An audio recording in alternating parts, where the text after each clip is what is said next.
Welcome everyone, thank you for joining me. Today I am going to be answering some questions that have came in from you regarding how my pregnancies were and just things related to carrying a baby, how I lived my lifestyle. I want to dive right in, and if you have any questions or anything more that you would like to know, I encourage you to leave all of those in the drop down. The first question is, did I work out during my pregnancies? The answer to that is yes, I did work out with all of them. It was a little bit different, but I would say with the first four, I was at that phase in my life where I was a little bit more of what I call a cardio queen. Now, I had been exposed to weightlifting and resistance training, so I knew how to do that. I just wasn't incorporating it in my lifestyle at the time.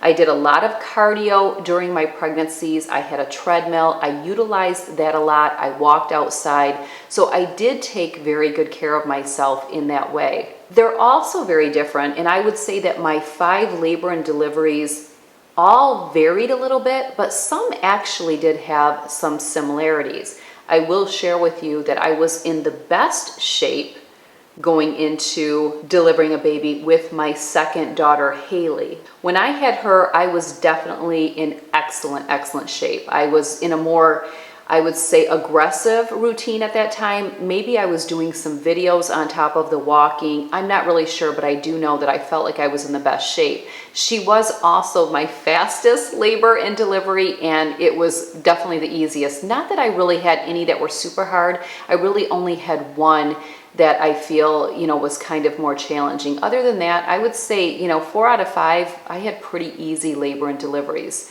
But yes, I did exercise for all of them. I really have been on a workout routine since I was about 13. I will have a blog post in the drop-down box of this video talking about my history from childhood on of my exercise and basically how it has evolved over the years. The next question is, how much weight did I gain during each of my pregnancies? Fortunately, I was someone that didn't put on an excessive amount of weight, and I do believe it was partly being conscious and not taking in the mentality that I'm going to get big and fat anyway, or I'm eating for 2. I definitely paid attention to what I was eating, and I exercised. And the other thing is, I was young. I was in my 20s for my first 4 pregnancies. And do I think that played a role? Absolutely, I do. Absolutely. Changes occur as we get older, for sure, and I do think that was to my advantage. But again, let me just add in there, I did control my eating and I did exercise. So I have to give myself that credit as well. I can tell you what I gained for all of them. I think every mom out there knows the answer to this question. With my first one, I gained 25. With my second one, Haley, I gained 22. With my third one, McKenna, I gained 29 pounds. And I always say that the reason that I put on those few extra pounds with her is because she went 9 days over. So I always say I put 9 pounds on in the last 9 days, like a pound a day. I'm still sticking with my story. With Carly, I put on, I think, 26, and with Chloe, I put on 25. So I was always right around. All my pregnancies were the same. I didn't have morning sickness. I carried the same. I looked the same. Everything just flowed really nicely. Now, I did have Chloe a little bit later because she was born when I was 34. But at that time, I did have a good workout routine, and I was doing weights with her. I was not a cardio queen. I was definitely doing other things during that pregnancy. The next question is, when did I get back to my normal routine? And I've had, when did you get back to your normal routine as far as everything in the home, like getting the life back together? And the second one is, when did I get back to my normal routine with exercise? And let's start with that one first. As soon as I can. Fortunately, I never had a C-section, so I never had that extended recovery period. I did have an episiotomy with my first one, I teared a little bit. With my first one, I teared. We didn't do an episiotomy. I teared slightly, so I did have to have a few stitches. My second one, she was born way too fast, so I was right back to everything within a couple weeks after her because I was in such good shape. I had such an easy and fast delivery, and I just bounced right back very, very fast with her, probably too fast. My third one, I had a really bad episiotomy. McKenna turned right before delivery, so she was posterior. So I think they come out face down. She was face up, and they just couldn't get her through there. And so I had a really bad recovery for a couple weeks from her, just because I had this just awful episiotomy. Carly and Chloe, no episiotomy, no tear, everything was smooth. But, I had pushed out several babies already, and I think that area just says, yeah, we can do this again. So I really just bounced back very quickly. I was exercising as soon as I had the green light, and I wouldn't be surprised if I was probably back on my treadmill before the 6-week mark. Maybe not with McKenna, but I am sure with all of the rest of them. As far as everything else in the home, right away, you really had to. And when you have so many children, it's just, here's my thing. I'll be honest with you.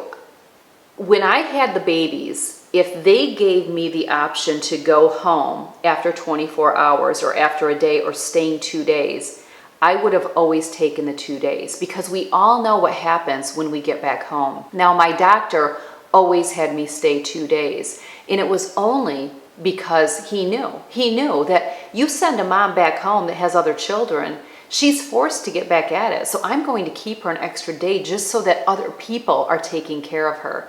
And I really appreciated that. I was in no hurry to get back home. My husband's a great help. We were always a team. I was very fortunate in that. And I was not one to turn help away. If my mom wanted to come over and hang out every day for the first couple weeks, I welcome that. So I took the help, and I was really appreciative of that. That is really all that I have. If you have extra questions that you would like me to talk on, I would be happy to do a follow-up video.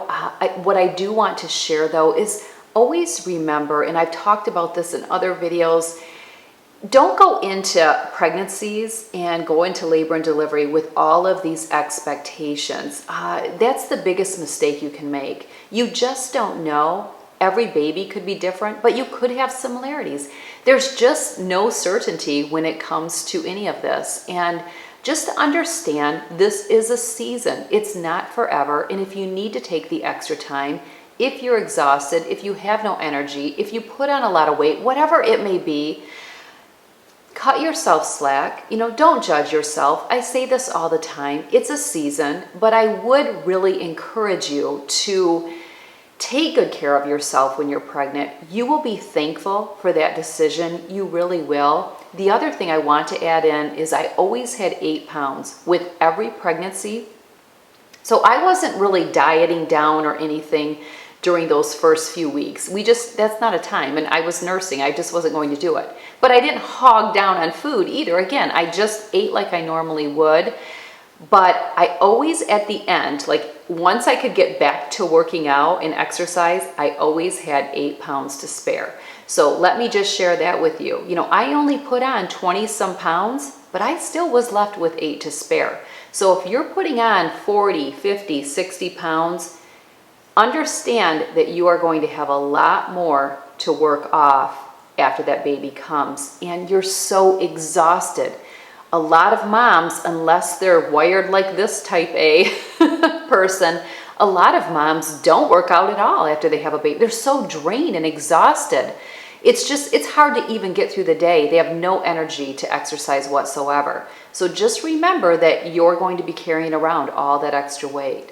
This isn't a time to let yourself completely go and pack on the pounds. It's really not. If that's what you choose to do, that's your choice, but I'm going to encourage you to try to live like you live now. You don't have to eat for 2. You definitely do not have to eat for 2. You eat for yourself, and that baby will be just fine. But yeah, if you have any other questions, I would be happy to do a follow-up video to answer some of these things. And I'm always thinking of things, but I'm always jumping on Instagram stories. Speaking of Instagram stories, if you are watching me on Instagram stories currently, you will see that we are in New York, where my second daughter, Haley, lives right now, visiting her and doing a little mini family vacation. We actually tied this in with bridal dress shopping. So our oldest daughter, Kirsten, who is engaged to get married, her and Tim get married next May.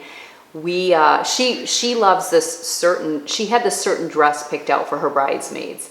And we went to New York because the designer actually has a boutique there in New York. So we all flew out there so that everyone could get their bridesmaids dresses all together and we could literally go to the boutique. So it's been awesome and we're having a great time, and I'm sure you're watching on Instagram stories. We'll be back home tomorrow.